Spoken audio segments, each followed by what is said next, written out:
Good morning. Today we are going to do circular motion from Paul Hewitt's Conceptual Physics, Chapter 9. So the first thing to get off is, what is circular motion?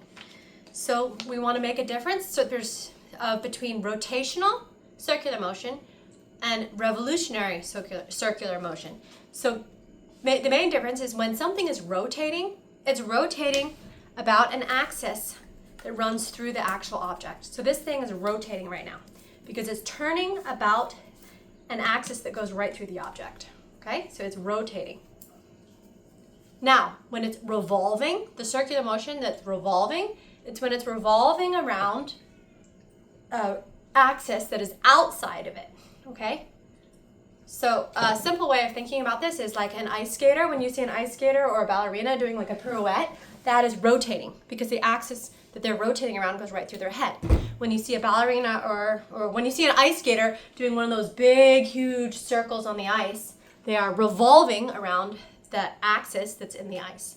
Another thing is the Earth. The Earth rotates on its axis for night and day, but it is revolving around the sun to make its year. So revolving around the sun, that's what gives us years. Rotating around its axis, that's what gives us night and day.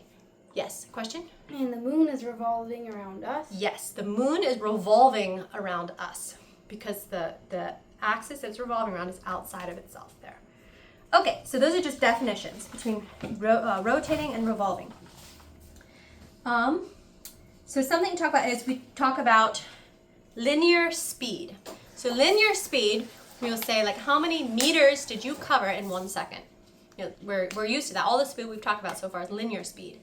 So now we're going to define a different kind of speed. We're going to call this rotational speed. Or sometimes they like using the term angular speed. So rotational speed is, well, how many degrees or how many times, or how many, if you think about the degree, remember 360 degrees in a circle, you think how many revolutions per minute. Now you could really say actually this is how many rotations per minute. That's the other thing. We define rotation, so I should write that down. We define rotation as circular motion about an axis inside the object,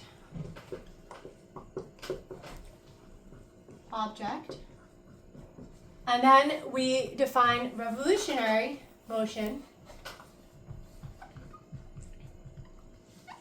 as outside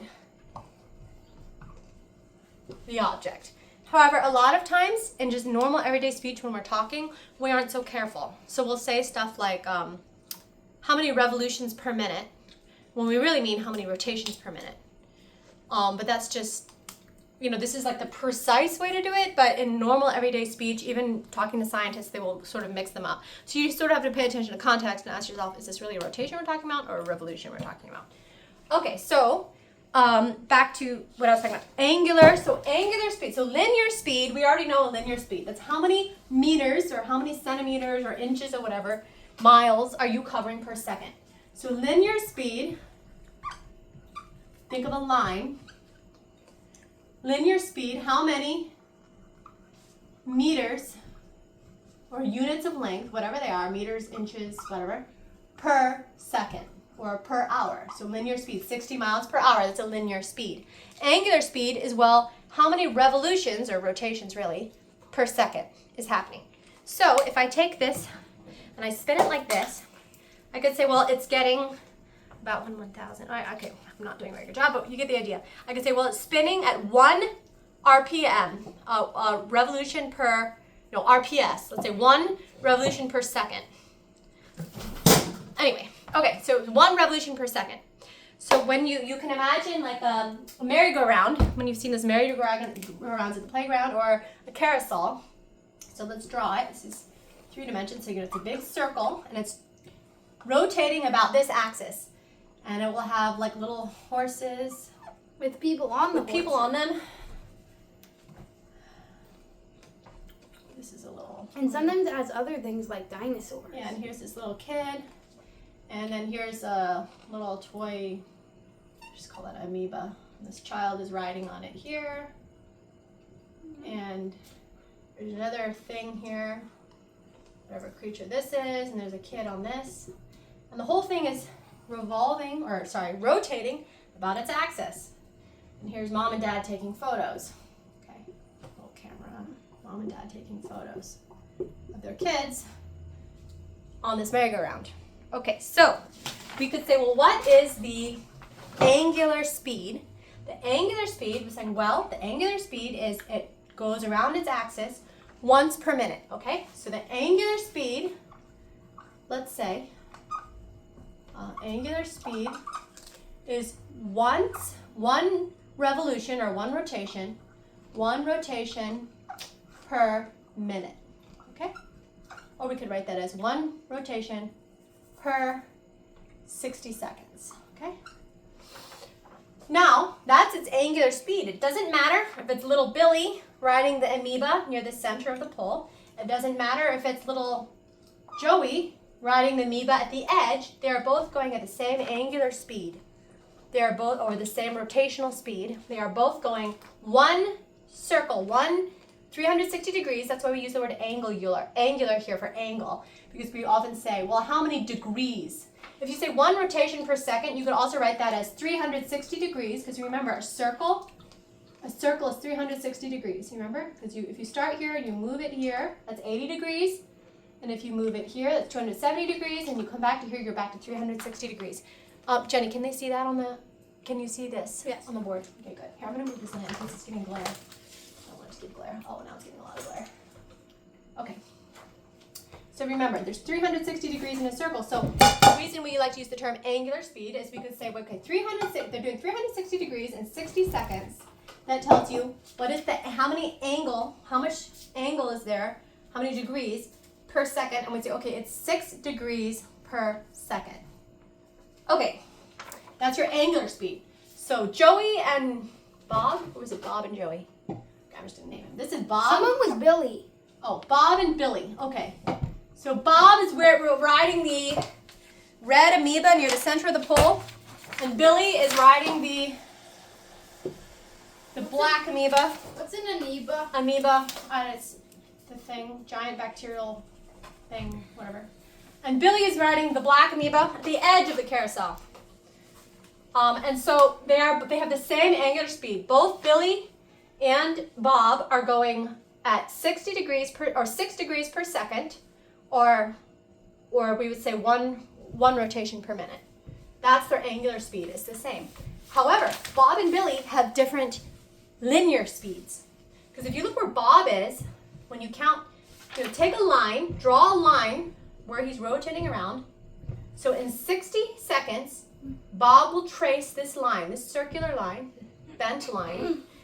This is the distance, Bob. So we can calculate Bob's linear speed. We can take a string, we can trace this line with a string, pull the string out, and say we get 15 feet, okay? So he's got 15 feet, and we know that he does it in 1 minute. So let's say 60 seconds. So we can say, well, Bob's amoeba here, thing, comes out to, I don't know, my brain is blanking. This is 1/4. 0.25 feet per second. That is Bob's linear speed, okay? Now, look at Billy here. He's way out here. So if we trace a string for the path that Billy takes in that same minute, that's a lot more. Billy will probably be many times Bob's. I don't know, let's say he does 100 feet. His circle is like 100 feet, okay? 100 feet, 60 seconds. As you can see, that would be okay, I'm just gonna give that like 1.6-ish. I know it's not that, but you get the idea. 1.6-ish feet per second. I have a question, Mom. So wait. So you can see that even though they have the same angular speed, Billy and Bob have the same angular speed, when you look at their linear speeds, Billy is going much faster, and you will feel it. If you get on a carousel, well, they're usually going so slow, But get on a carousel that's going fast, or get on a merry-go-round and when someone else is spinning it, and you will feel the difference in linear speed when if you stand near the center of the merry-go-round or if you stand near the very edge. You will feel the difference because you're whipping through the air so much faster. You are moving so much faster when you're on the edge of that merry-go-round or carousel, or when you're at the center. It's one of the reasons carousels go very slowly, is they don't want little kids flying off and getting hurt and parents getting angry. Okay, pause the video. Or do you want to bring up? Sure, go ahead. My question is, in angular speed, Yes. so if there's, say, one thing rotating around something and it's going, say, 70 miles per hour, Yes. but it has to travel, like, say, okay, maybe not, like, it has to travel, like, more than that. It has to travel a lot. 70 miles per hour is a linear speed, not an angular speed. I know. But say it's going really fast, Uh-huh. but it has to travel around like a huge circle versus the thing that's going like 50 miles per hour but at a tiny circle. The Right. 50 miles per hour thing is going to be faster linear or angular speed. Yes. If you have a giant track and a little tiny track, and this person is driving their car around 50 miles per hour, their probably angular speed is going to be much, much higher than this guy. Even though he's driving a linear speed of 70 miles per hour, his linear speed, like it'll probably take this guy, 10 minutes to do a revolution, where it's going to take this guy, 1 minute.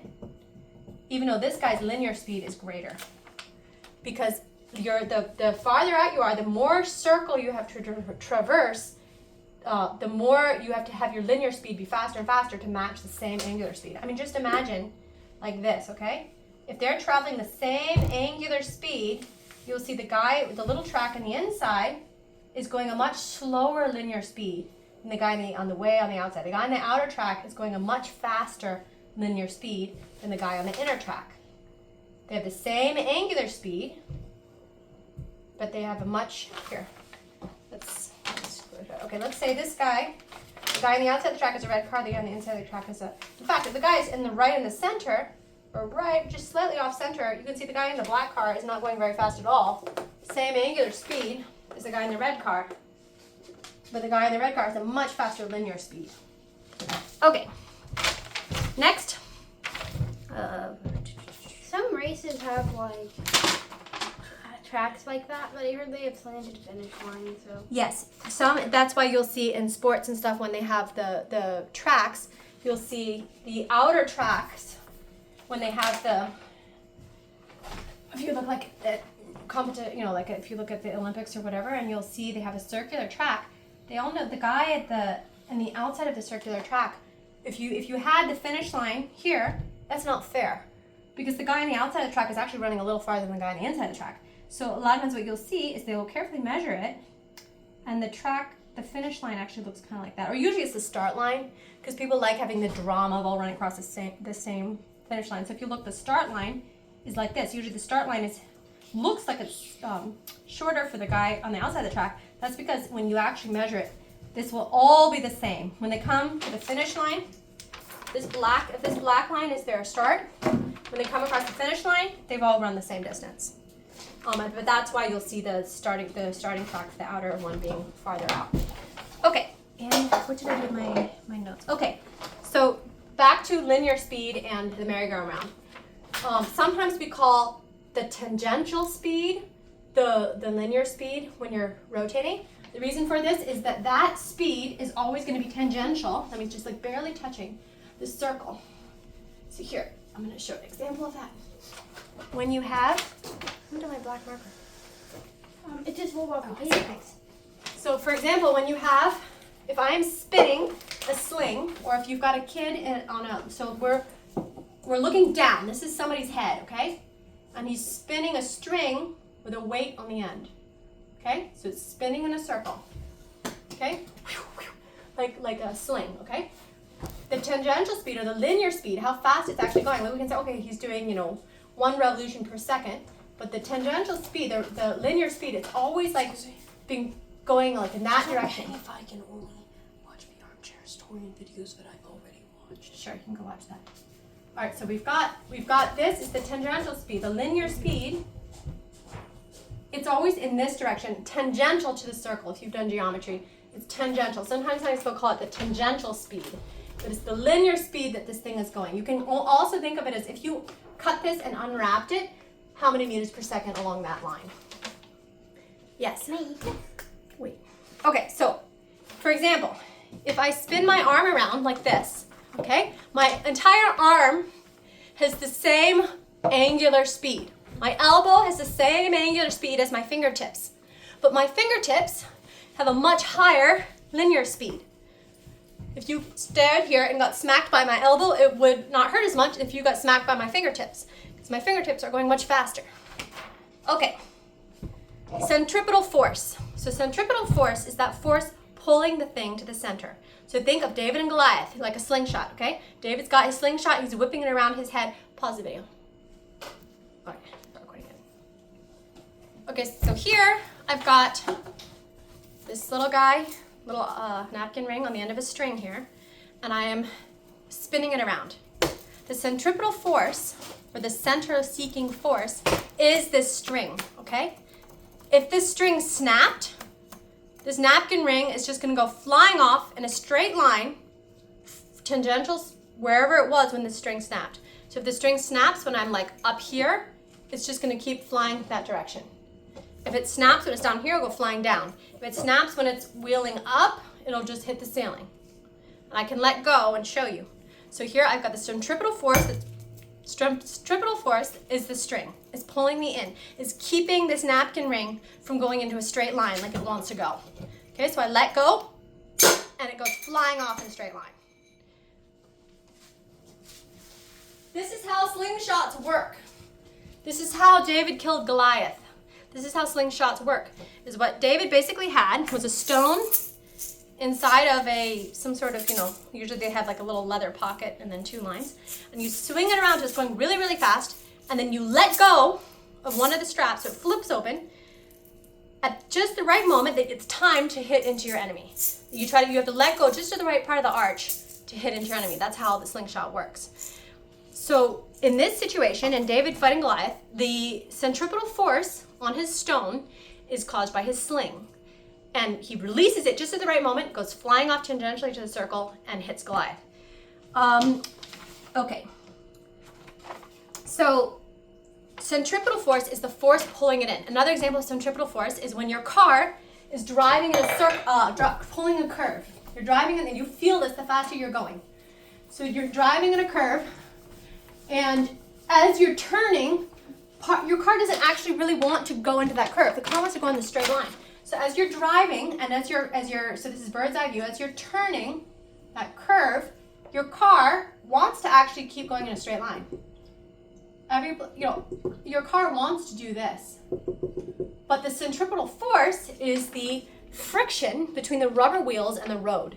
And the friction between the rubber wheels and the road is what pulls you in instead of flying off. The same with David's sling. Remember, here's his little slingshot. Here's his little rock.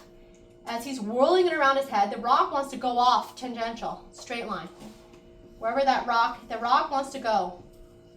And what he's doing is he's whirling it around faster, faster, faster, and the centripetal force, this is his hand. The centripetal force is the sling itself. When he releases the sling, it can go flying off in Goliath. When you are turning a curve on the road, the car wants to go in a straight line with the friction. So you can imagine this imaginary point X. This is friction that's holding the centripetal force of the friction with the wheels of the car is holding it in. That's why if your tires don't have a lot of rubber left on them, or are too smooth, or if the road is icy and you're trying to turn a curve, you will skid out like that. Or slick leaves. You gotta be careful you're driving places where there's a lot of leaves on the ground. Damp leaves are very slippery. And that happened to us once when we were in Pennsylvania. And it will slip out, and then you're trying to turn a curve, and instead you go flying off, like David letting go of his sling. Another example of this, where we use it to our advantage, is a washing machine. So those clothes are sopping wet. This is bird's eye view. You're open the lid, you're looking straight down into the washing machine, okay? So usually there's like an agitator in the middle, and there's all your clothes. And all that sopping wet clothes, you want to get the water out. So in the old days when they were hand washing, they would, when you want to get the water out of all that clothes, because you want it to dry, but you don't want it dripping wet. It's going to take forever to dry if you live somewhere that's not a desert. So they would take their clothes and they would put it through a little wringer, like a little. It was a like a dough press. I'm going to describe it. Wringer, and they would crank it and it would squeeze the water out, and they'd do that a couple times, and then they would hang it up and it would dry. But people saved so much time when they invented these washing machines that used basically centripetal force. So what they did was they put the wet clothes in here and then they spin it. And you know, as you spin it, spinning your washing machine, as the tub is spinning, the clothes wants to fly off in straight lines, like that rock, to go off and kill Goliath. It wants to go off into straight lines, but it can't. Why? Because the centripetal force holding it into the center is that washing machine tub, the walls of the washing machine tub. But they poke little holes in the washing machine tub. So the water goes flying out. The water goes flying out like the stone hitting Goliath. The water goes flying out, and your clothes that are stuck behind by the walls of that washing machine are drier because the water is being pulled. But you could say the water is being pulled out, but really it's the clothes that are being pulled away from the water, because as you spin it, it wants to go flying off. Is that a dryer or a washing machine? This is washing machine. This is why when you get your clothes out of the washing machine, they're not sopping wet. They're kind of damp, but they're not sopping Where wet. does the water go? They have a second. There's the tub with the holes in it in your washing machine, and usually there's a second tub. And the second tub is gathering up the water, and then it drains out. You can hear it. Squarish. Well, no, then the frame is usually square. We took that washing machine apart, remember? Okay, so washing machine spin cycle, that's what's getting all that water out. And the faster it goes, that's why if you put the washing machine on high spin, your clothes will be even more dry when you take it out, just slightly damp. If you have it on low spin, they're more drippy wet when you pull it out. That's why I always try to run it on high spin, because the faster you spin that, the more water is being shot out of that washing machine. Of the clothes in the washing machine. Okay.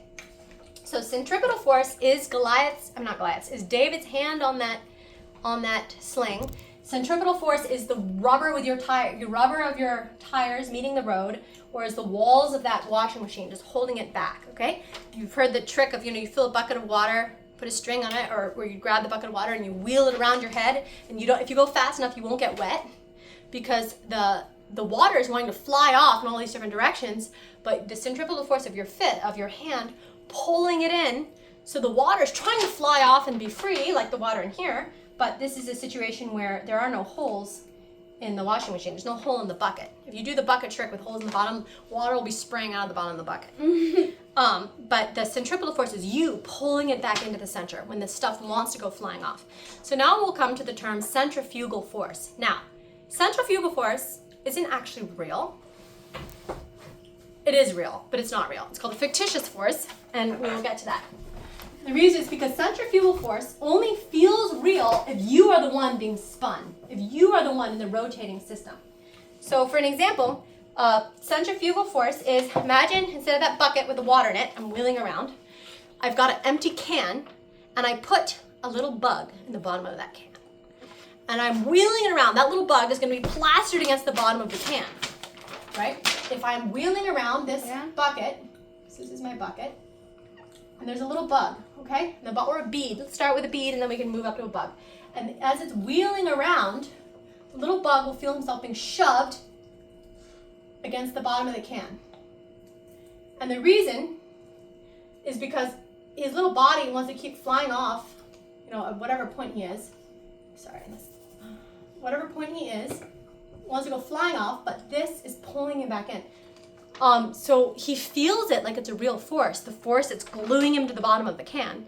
But that's only because it's in his reference frame. The can is the universe, and he's being plastered to the floor like fake gravity to the bottom of his little can. To an outside observer who's watching, who's not being rotated, who's watching, there's a centripetal force pulling him in. There is no centrifugal force pushing him. What's actually pushing him is the bottom of that can that is being pulled inward.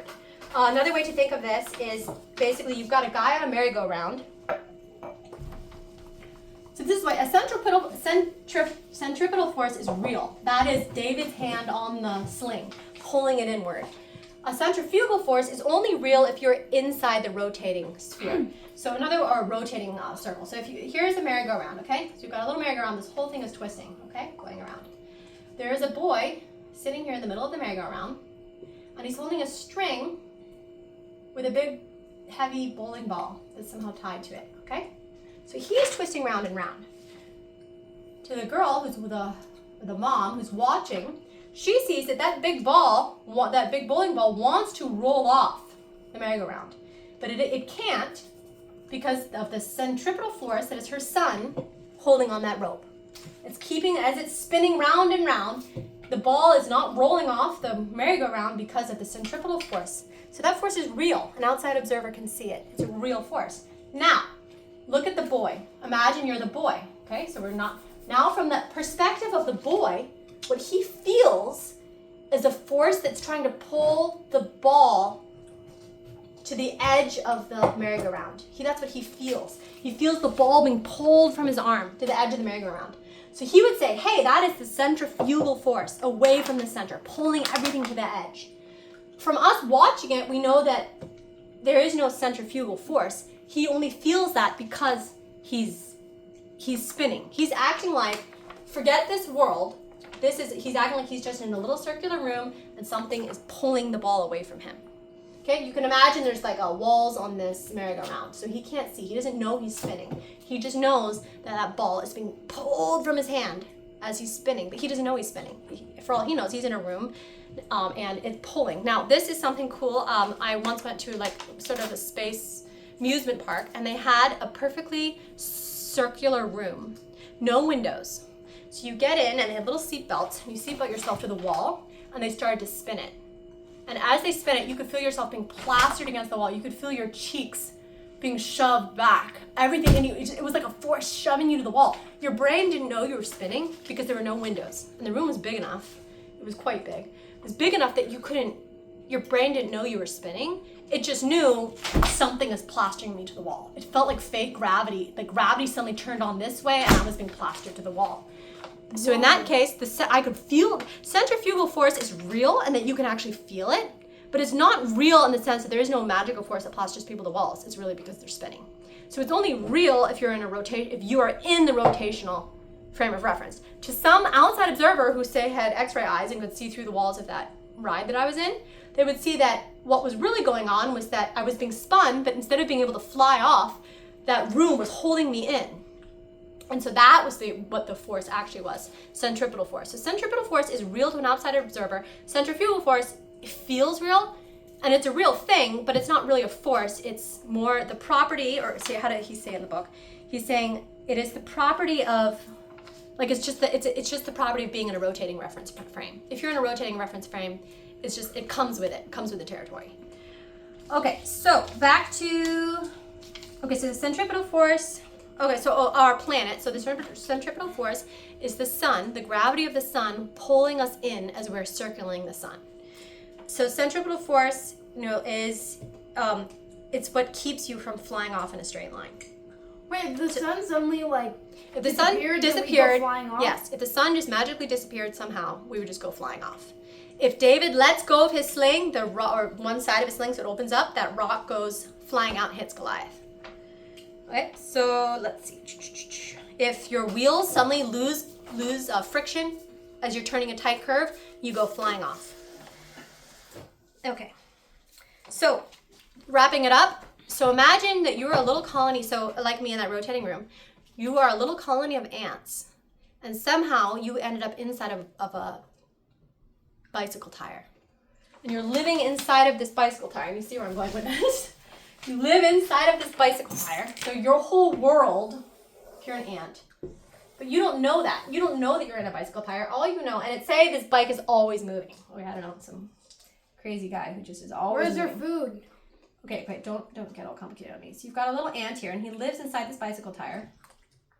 That's not correct. Do they have three body parts? Wait, yes, 3 body parts. Okay, so you've got a little ant living in this bicycle tire, and because it's spinning, he is always being pushed. Because in real life, we know it's because he's always being moved and he wants to go off in that straight line. The bike tire is pressing him away from that straight line that tangential, I didn't draw that quite right, the tangential line that he wants to move. The bike tire is always pushing him away. So we know that it's actually the bike tire is is pulling him away from those straight line thinks paths. that's gravity. But he feels like it's gravity. To him, when he lives in this bike tire and he crawls around in it, he will always have his feet being pressed to what we would call the outside of the tire. Now you see where I'm going with this is space stations, rotating space stations. Yeah. So one of the prime things that deconditions the human body, it makes it hard for astronauts, is that when they go out there, there's no gravity. And when there's no gravity, your muscles get really flabby. I think one of this guy who spent like 400 days in space, when he got back to Earth, they had to carry him out in a stretcher. He could move around in space just fine. He came back to Earth, and all of a sudden, it's like his muscles were like, "Oh, I can't move," and they had to carry him out. He had to do exercises and do physical therapy to get back. So ever since then, astronauts spend a lot of time with like resistance bands, rubber bands, things like that. I think they have to work out like 4 hours a day or something to keep their muscles, because you don't realize how much you're working out just by fighting gravity all the time, just by moving around and working with gravity. Yes. Wait, so turning around makes gravity? Is that why Uncle Micah in his story is like, yep, the things were moving around? Yes. To In a create lot of gravity? science fiction stories, they will have these giant rotating space stations. So a lot of science fiction stories, because hopefully we can build these one day, is that you will have these giant rotating space stations where people can live and walk around just like those ants in a bicycle tire. And they will have a sense of gravity because they're spinning. But because there are no windows out to space, I mean, I guess there could be. But anyways, your body will feel it. Now, the important thing with making these giant rotating space stations is you've got to make them big enough. Because if they're too small, you're going to have to spin really, really hard to get that G, what your body's used to, that 9.8 meters per second feeling of acceleration. You're going to have to rotate them. And if you're rotating too small of a space station, your body will figure it out. Hey, I'm spinning. I'm going to get dizzy now. I'm going to throw up. So you need to make something big enough that it tricks the human mind into not realizing that they're spinning. Because then if you see it slanting up like that. Right. Your human mind is good at saying, hey, wait a minute, something's not up here, not right here. But what's really cool with these rotating space stations is that so remember, say it's rotating at a constant angular speed, and say you've got levels of your space station. When you're say like the floor, so this is, I don't know, the 5th floor, blah blah blah. Or when you get to the top floor of the space station, you're weightless. You can float around. You can play, what was it? They said 3-dimensional soccer. You're floating around like the guys in Ender's Game, playing that soccer game or whatever it was. It's a science fiction story. So you could have 0 G here. You could have, like in one of these levels, you could have half G. Okay, so by G I mean the weight you feel on Earth. So you could be quite light in one of these levels, and the farther out you go, you could feel heavier and heavier, because even though we have the same angular speed, the greater your linear speed in one of these concoctions, the heavier you'll feel. Yes. But also, if you lose your muscles in gravity, is that why in Uncle Micah's story they're like, yay, bouncing around the guys are like, no, we'll give you weighted. Right. So the weighted vests, yes. So if we colonize Mars, we'll probably want to have astronauts and stuff wear weighted vests when you get to Mars, because you don't weigh as much on Mars, because Mars is less massive than Earth. You just have a lot of equipment. If you're planning to try to keep your muscles in tip-top shape to get back to Earth one day, you will want to wear like weighted vests or things like that to make sure that you're doing that extra work. Okay, stop the video. I think that's it for chapter 9. All right, can you stop? Okay. Wait, have I been in this video? You want to come and say hi? Hi. Hi. She wants to colonize Mars. All right, shut that off. Is it obvious I've been eating Just pomegranate? shut it down, sweetheart.